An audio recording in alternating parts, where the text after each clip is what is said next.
Footsteps in the desert, footsteps that changed the world. 2,000 years ago, an itinerant Jewish preacher set out. In the Holy Land, he preached renewal and love. He would be killed, but his message would survive.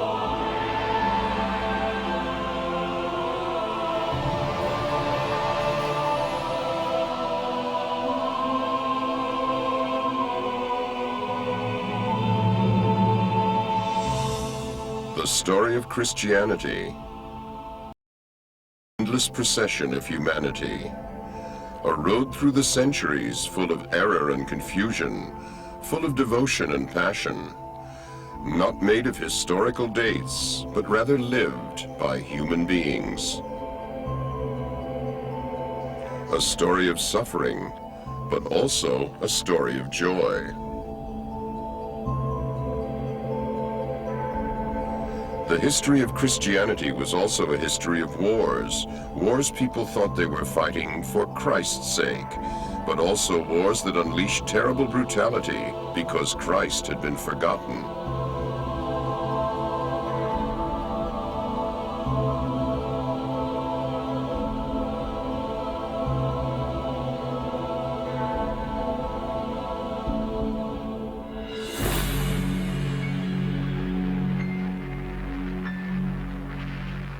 A single lightning bolt brighter than 1,000 suns marked the end of the most hideous war mankind had ever known. All that remained behind were rubble and the people in their misery. It was a century of destruction and wars, dictatorships, and new gods.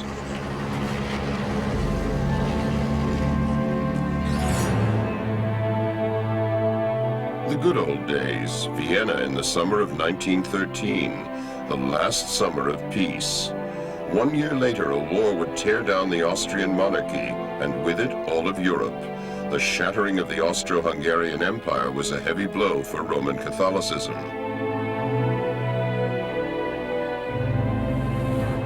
Mobilization.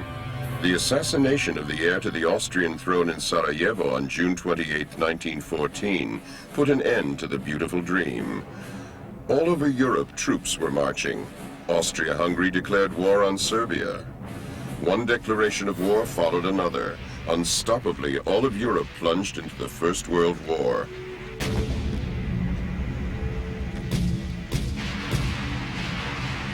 They believed it would be a short war. Many even thought it would purify the people and the nations of Europe.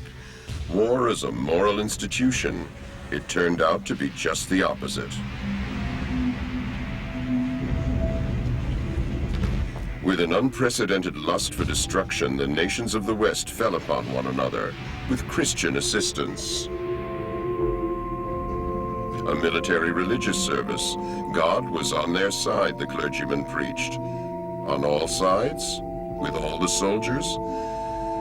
Despite all the contradictions, the Christian faith found one last foothold in the foxholes. Some Bavarian soldier had set up a crucifix inside a liquor bottle, a symbol of his faith. Support and hope in the valley of the shadow.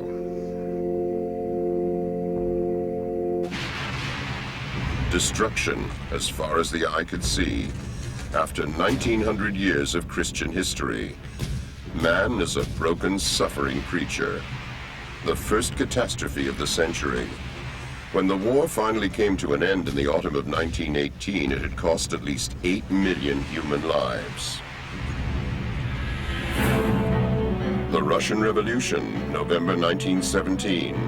After the war, many people placed their hopes in new ideas, socialism and communism.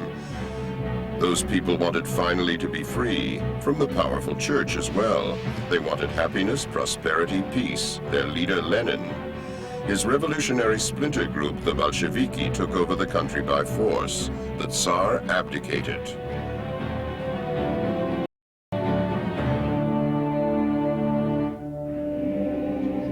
Up to that point in Russia, the Orthodox Church had preserved a centuries-old religious and national tradition, deeply rooted in the hearts of the people. It was inseparably connected with the old Russia and the dominion of the Tsar.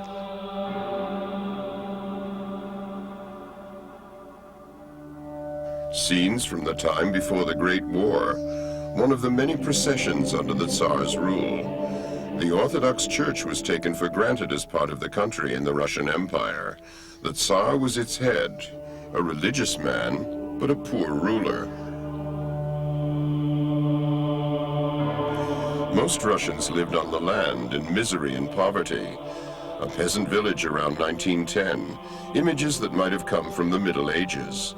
The church was the pliable tool of the few rich and powerful. It made pacts with the overlords all the way to meltdown. For the progressive individuals in the country, it was clear the power of orthodoxy over the Russian people would have to be broken regardless of the means. 1918, the last public liturgy on Red Square. Patriarch Tikhon, the head of the Russian Church, cursed the Bolshevik leaders. Lenin wrote in a letter, "Now that the people in the starvation areas are eating other people, we can proceed with the dispossession of church property with the toughest and reckless energy, and will not hesitate to break down the slightest resistance."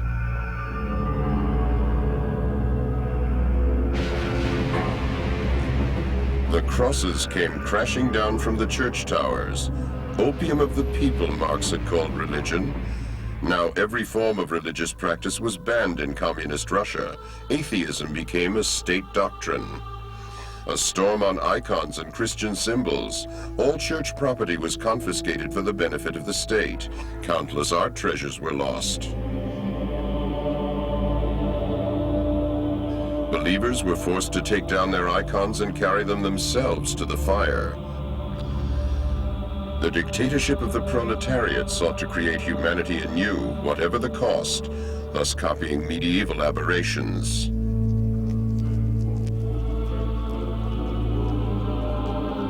Modern witch hunts on real and imaginary opponents to the system. Their road led to the prison camps. For most of them, it was a road with no return. In the north of the huge Russian Empire, only 100 miles south of the Arctic Circle, an isolated island group in the White Sea, the Solovetsky Archipelago.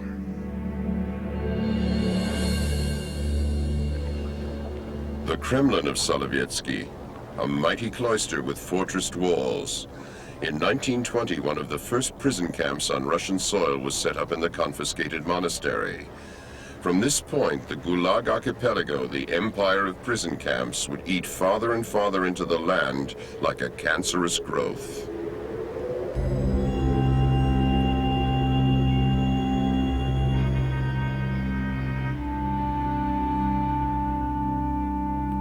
The Slan, the Solovetsky special camp, was hell on earth.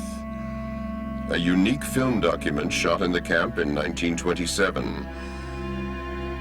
The brutal guards in the Gulag worked the people to death. They died of starvation, cold, and diseases behind these gates. Thousands were tortured to death. These images were all that remained of them. Roll call in the camp. The commandant welcomed the new arrivals. "Hey, listen up," he called, "all of you. This is no Soviet republic, it's a Solovetsky republic. I'll teach you to lick the snot out of the noses of the dead."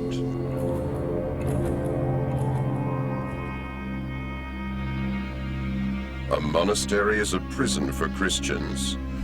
Almost all the clergy of the Russian Orthodox Church had been murdered by 1930. Of over 1,000 Catholic churches in the country, only 2 would still exist in 1941.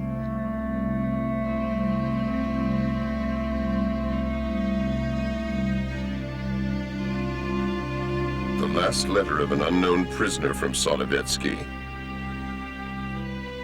Dear Marusha, I have been in the camp for 2 years now and received no more letters. Probably nobody needs me anymore. In the beginning, I at least still heard from you, and I thought you wouldn't forget me. I know you haven't seen me for a long time, and you're slowly forgetting me. Nevertheless, I hope to return home soon to you. Wait for me. I'll be there soon. An illusion. To this day, nobody knows how many people in Solovetsky died. Only a very few survived this camp.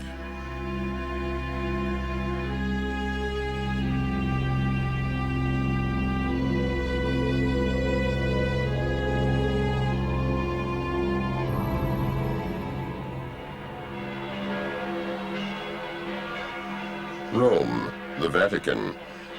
Pope Pius XI, in office since 1922, wanted to be a strong pope.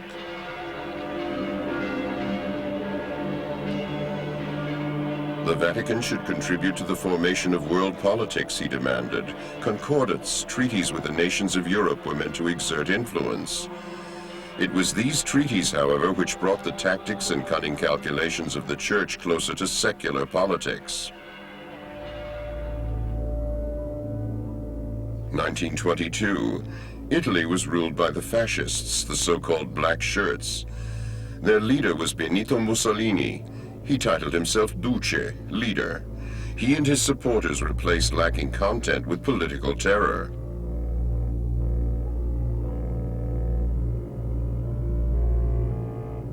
The Vatican concluded a state treaty, a concordat, with Mussolini. For Mussolini, a great victory. Diplomatic recognition and the approval of the Italians for him was guaranteed. The Concordat concluded a 60-year feud between the secular Italian state and the Vatican.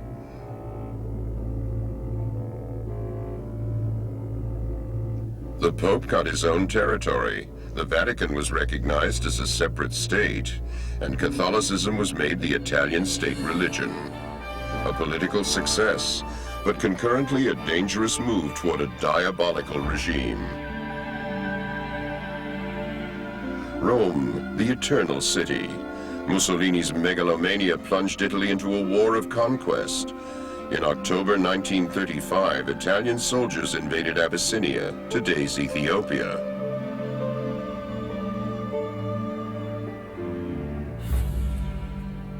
Abyssinia was a country with an ancient Christian tradition, with its own Christian community. Mussolini wanted to conquer a colony, whatever the cost. With their superior weaponry, the Italians mounted an assault on the defenseless country and completely decimated the Ethiopian army.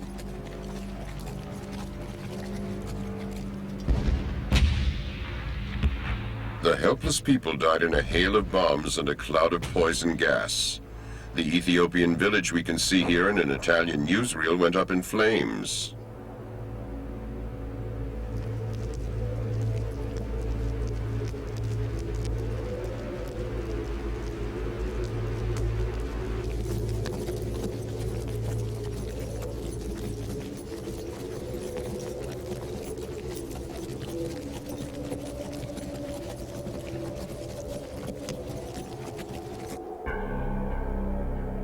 Christians subjugated Christians, all in the name of Christianity. Back in Italy, the Archbishop of Milan, Ildefonso Schuster, would bless the returning soldiers with these words: "We are working together with God in this national and Catholic mission of goodness, especially at this moment when the flag of Italy bears the cross of Christ forward in triumph on the battlefields of Ethiopia."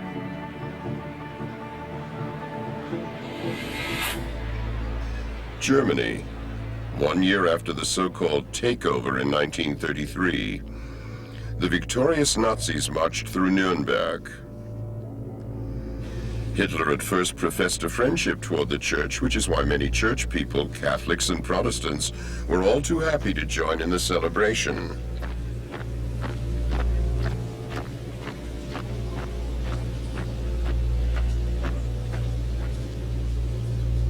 The National Party Convention. National Socialism is an opposition church. Since the First World War, many Germans had lost their faith, their ideals, and their hopes. Here, in the middle of this ritualistic display, it seems they had found a substitute. The Bible of the new overlords descended from the clouds in this propaganda film. Hitler's Mein Kampf was a prophecy of hate and contempt for humanity. It was the top-selling book and the book most given as a present in the German Reich. Very few read it from cover to cover. Those who did found Hitler's sinister plans inside. Rapture over a world in flames. Soon he would make this perverse dream come true. Scenes from church life at the time of the takeover.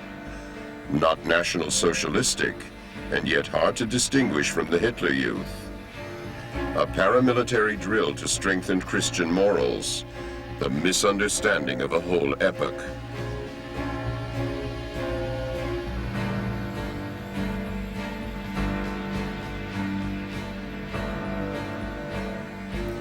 (1933) Military athletic training for Protestant deacons.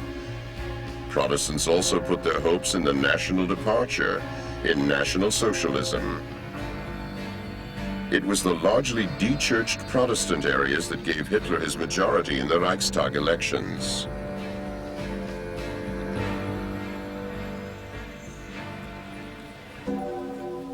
The Catholics in the country were at the time a powerful minority in a predominantly Protestant country.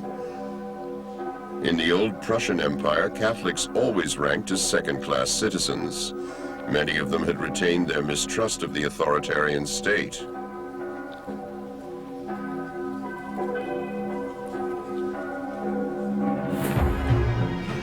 The meeting of the Catholic stormtroopers, an elite youth movement in 1932.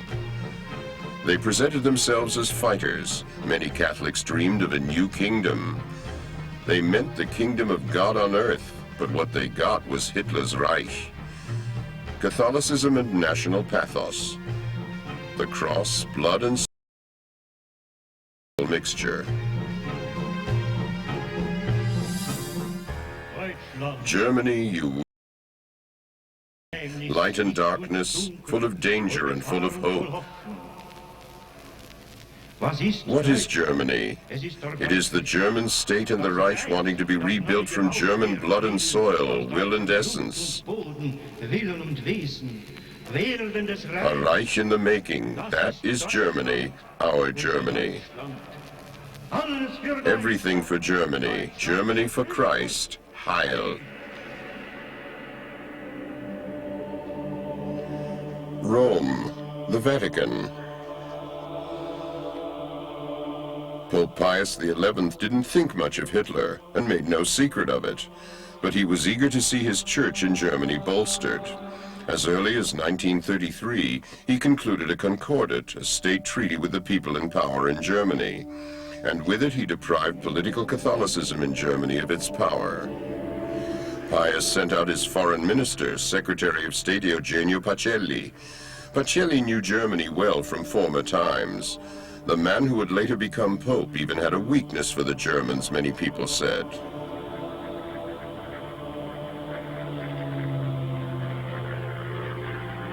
On July 8, 1933, he signed the treaty. Many German Catholics were horrified. It was Hitler's first diplomatic success. Others would also give Hitler a hand. At the Civil War Memorial in Leipzig in the summer of 1934, a gathering of Protestant German Christians. The Protestant Reichsbishop Müller, the people mockingly called him the Rabbi.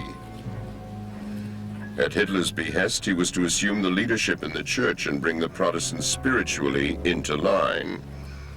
40,000 people came to listen to him that day. The Reichsbishop preached heroic devoutness, a horrible combination of Christian tradition and jingoism. If you can't help yourself, he said, then God in heaven can't help you either. We regard race, custom, and nationality as an ordering of life entrusted to us as a gift from God. Bombastic words which found little acceptance in a Protestantism loyal to the Church. In Barmen, a section of Wuppertal, Protestant Christians founded the Confessing Church in 1934. These Protestants were not about to put up with the Führer principle or Arian laws in the church. They sent out a courageous sign against the claims of the totalitarian state, and with it became opponents of Hitler. Outstretched arms all over Europe, July 36. The first spark was kindled in Spain. Followers led a putsch against the Spanish Republic. The nationalistic generals had almost the entire army on their side.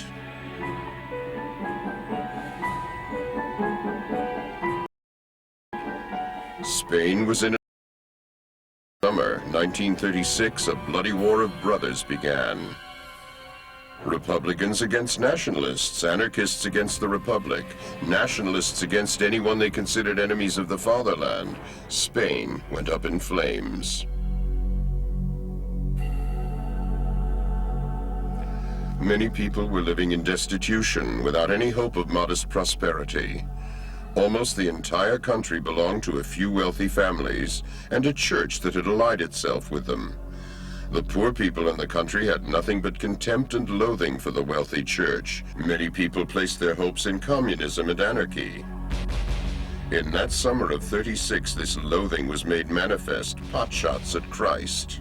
The old adornment in the churches, now the refuse of a surmounted era.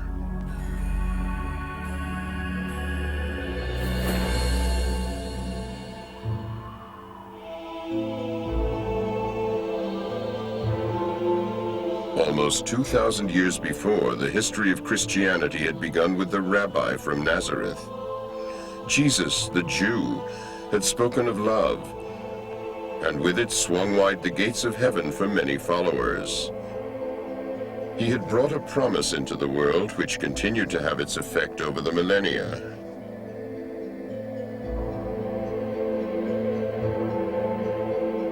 The modern era had emancipated itself more and more from Christianity. Other gods had become important. Self-determination, profit and wealth, freedom from every tradition. Mankind turned its back on a system it had brought upon itself, one that treated it like children. This move, however, had cost many sacrifices. The new political ideologues of the last 2 centuries had promised to bring the paradise of heaven to earth without Christ. They had yet to provide any proof of this.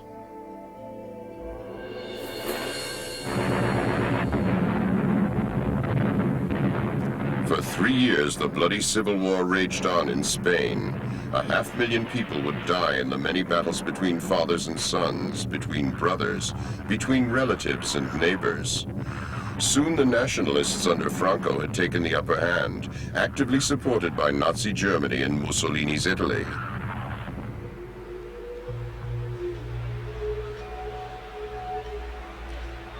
Many Spaniards believed they were following Franco into a new crusade against the enemies of the Christian West. The Spanish bishops sent a message of greeting to Franco. This war is no civil war, but rather a crusade against the Red World Revolution. A crusade, because it defends everything significant for the religion.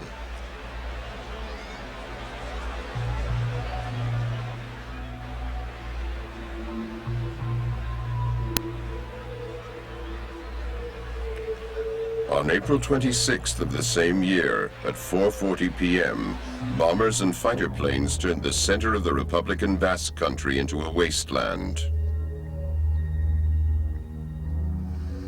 Guernica. The people were totally unprepared for this attack. The first massive bombardment since the First World War. Almost 1,000 people perished in the rubble. German pilots from the Legion Condor were trying out modern warfare on orders from Franco and Hitler. A dress rehearsal for things to come.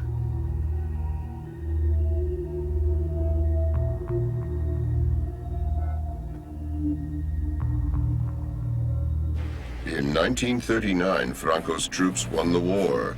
A victory parade in Madrid. The power in the state belonged to General Franco. That same year, the Pope sent him a message. We lift up our hearts to the Lord and thank Your Excellency for the longed-for victory of Catholic Spain.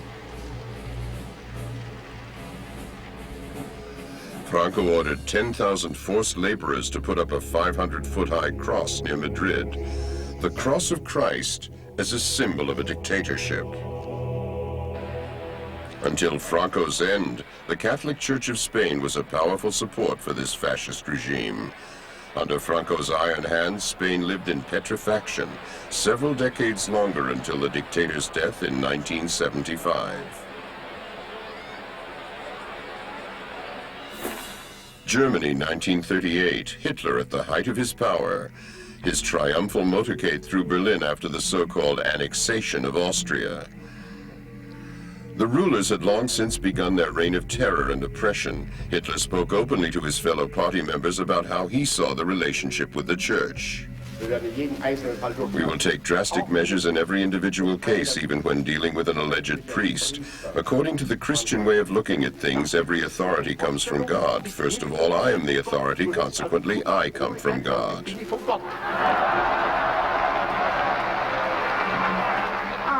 But if a priest turns his back on his pastoral duties, irregardless of whether in a Catholic or a confessing church, and agitates for years and years against the present government, the moment will come when I say stop. Now I'll destroy you. You'll never say another word in public. Stop. I'll destroy you. Hitler kept his promise.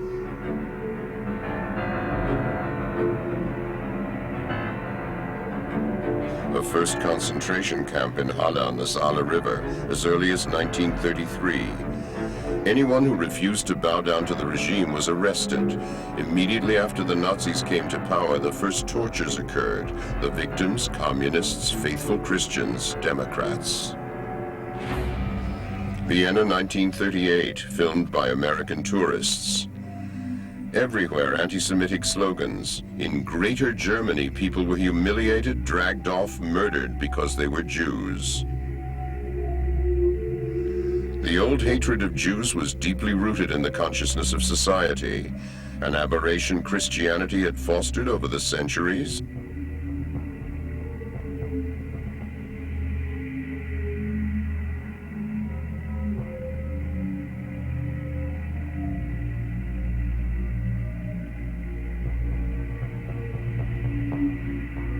Theological writings from those years: people, blood, God, blood and race, eugenics, race, religion, ethos, everyday scholarship in Germany. Since 1935, the anti-Semitic racial laws had been on the books in Germany. Not every German approved of them, and yet they also met with no clear resistance. Most people just turned a blind eye to this obvious injustice. Only a few people, both Christians and non-Christians, tried to help, at the risk of their own lives.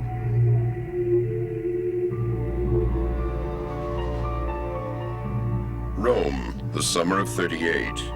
What did the Pope have to say to this glaring injustice? On the eve of the Second World War, would he not have to raise his voice and strengthen the resistance? Pius XI had already spoken out publicly against communism in 1931. 6 years later, he had a clear message read in opposition to Nazism. In the summer of '38, he enacted a declaration against Germany's racist madness. The American Jesuit John Lafarge was to write the document. Lafarge wrote day after day, a 119-page manuscript, the draft of a so-called encyclical from the Pope to the faithful. He called it Humani Generis Unitas, the unity of the human race. But his draft would never reach the Pope. It mysteriously disappeared.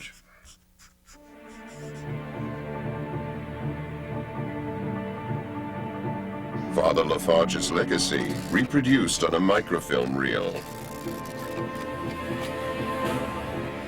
Newspaper clippings, letters, documents of an entire life. And then the draft of the lost encyclical for Pius XI. Clear words against those individuals who had raised racism to the level of a doctrine, and a warning to the faithful against what was still to come.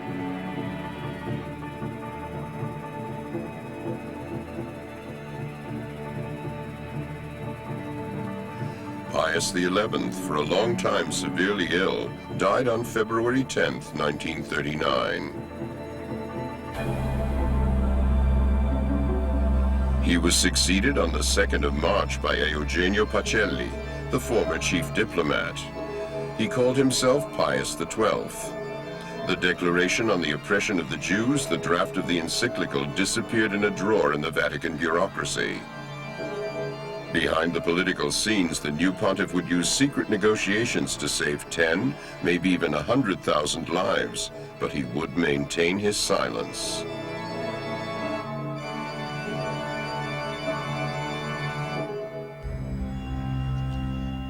The gates of hell. The Auschwitz concentration camp set up by the German occupiers in Poland in the spring of 1940. In Auschwitz, the thugs of an inhuman regime murdered 1.5 million human beings because of their origins, their lifestyle, their ideals. Every form of humanity, every hope ended at this barbed wire.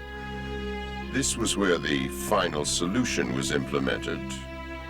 When a Ukrainian army cameraman took these shots in January 1945, many of the survivors, grown men and women, frequently weighed less than 90 pounds.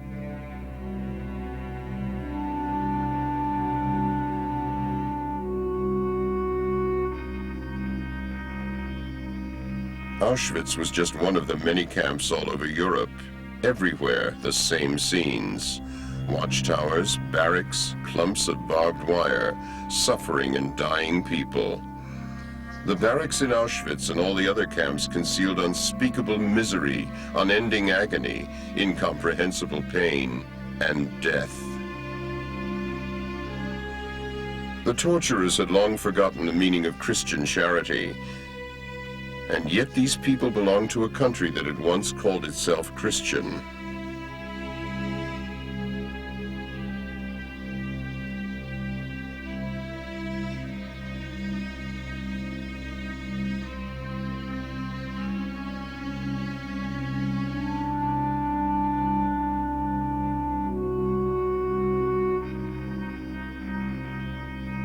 In 1939, the German invasion of Poland. Certain of victory, German soldiers marched in. Nothing could stop them, so it seemed.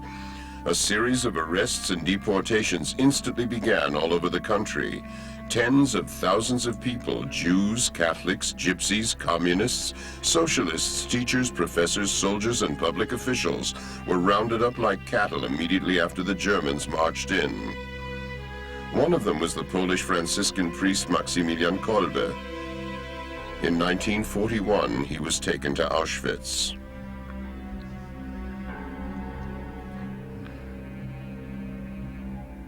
August 1941. In the camp, a so-called punitive roll call took place. A prisoner had attempted to escape from the hell of Auschwitz. Now 10 people were to die for him on orders from the camp commandant. 10 people were sentenced to starve to death agonizingly in a cell without light. The so-called roll call grounds. Maximilian Kolbe voluntarily stepped forward in place of a family man condemned to death. "I would like to take his place," he said, "because he has a wife and children." Maximilian Kolbe's last walk would take him to the starvation bunker. In this dungeon, without food, without water, without light or air, he survived for 2 weeks. He died on August 14th in that summer of '41. The slaughtering in the camps went on. The churches said nothing.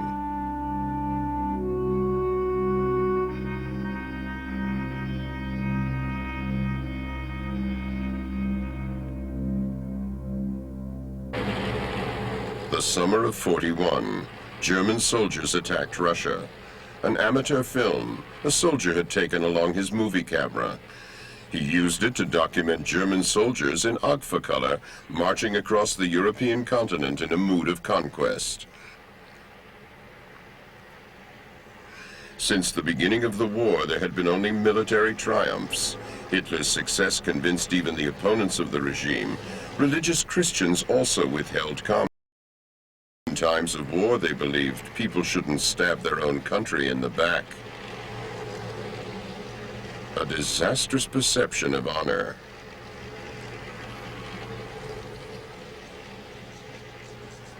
How far had they come from the Christian message? On the graves, crosses. They were the last odd remembrance of the fact that here a Christian culture was destroying itself, both physically and also morally. But how are Christians supposed to live? Whoever refused to enter into military service, whoever didn't want to believe God was on the side of the Germans, was brought before a court-martial, the way to certain death. Only very few, primarily Jehovah's Witnesses, a few Catholics, a few Protestants, walked that path. More than 24,000 conscientious objectors who refused to serve a criminal regime were murdered on Hitler's orders. A house-to-house battle in Stalingrad.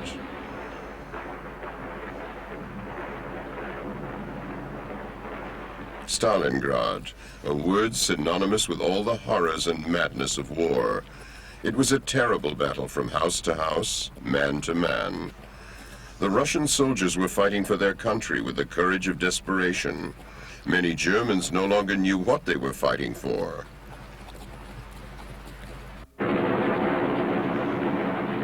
A German soldier wrote his last letter. Dear parents and sister, we've been in it for 2 months already, and it doesn't look like we're ever going to get out of this mess alive. We're all completely disheartened. I cannot thank the Lord my God enough for preserving my life until now. I look death in the eye every hour of the day. I have only one more wish, to see my wife, my child, and you, my darlings, one more time. I have placed my life in God's hand. Recollections of God's hand, but would it move people who shoot at other people?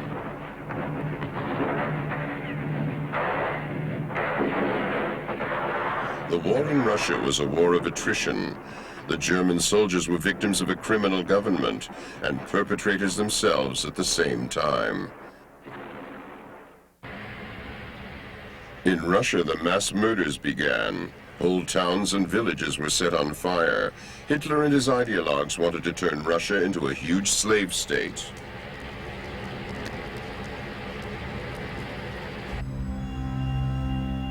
Women had to bury their dead husbands. The misery of the people in Russia was unimaginable. Over 20 million people in the Soviet Union would lose their lives in this war. 7 million of them civilians. An entire country shattered, destroyed, starved to death, tormented.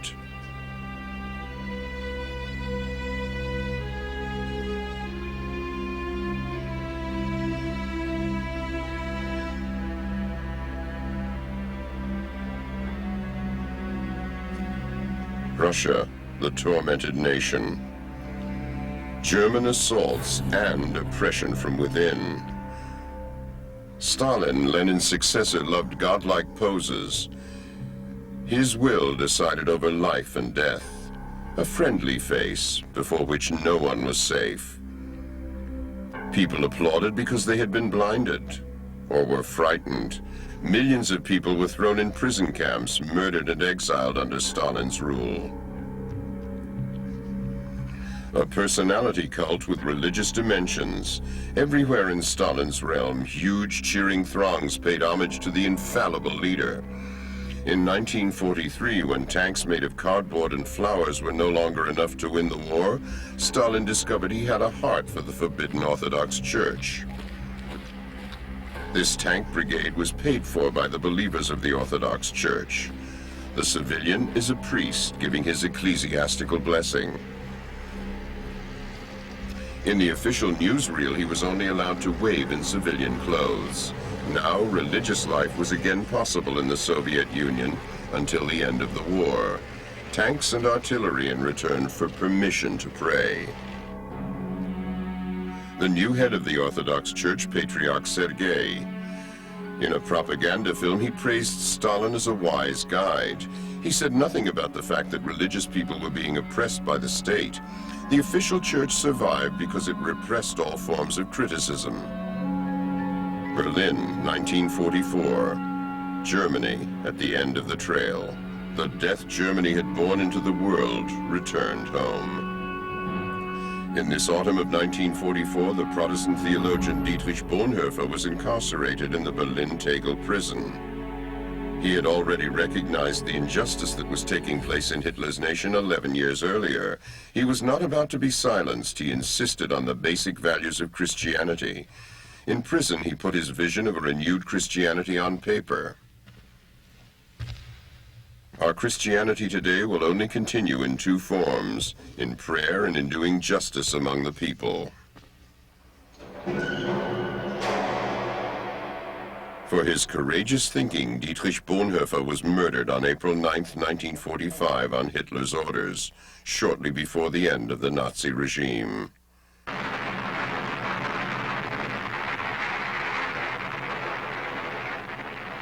Like a hideous finale, like the gates of hell swung open wide, on August 6, 1945, the Second World War came to an end with a catastrophe.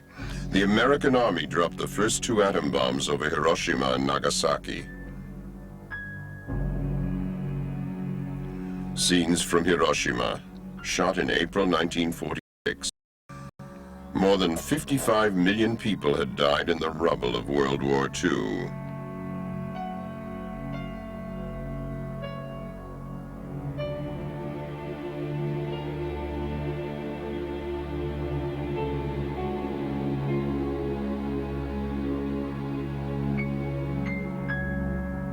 But even in Hiroshima, life began anew.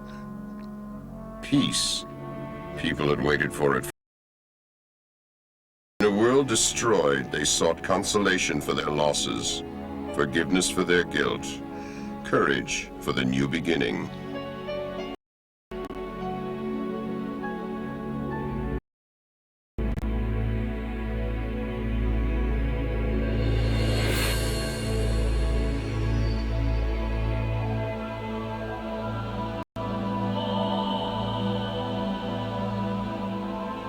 The violent catastrophe of the 20th century.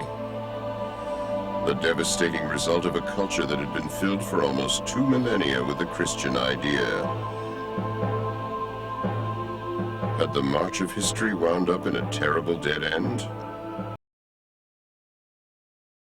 Repentance. And Christianity, a history of failure? More likely the image of human tribulation. The unending quest for the truth.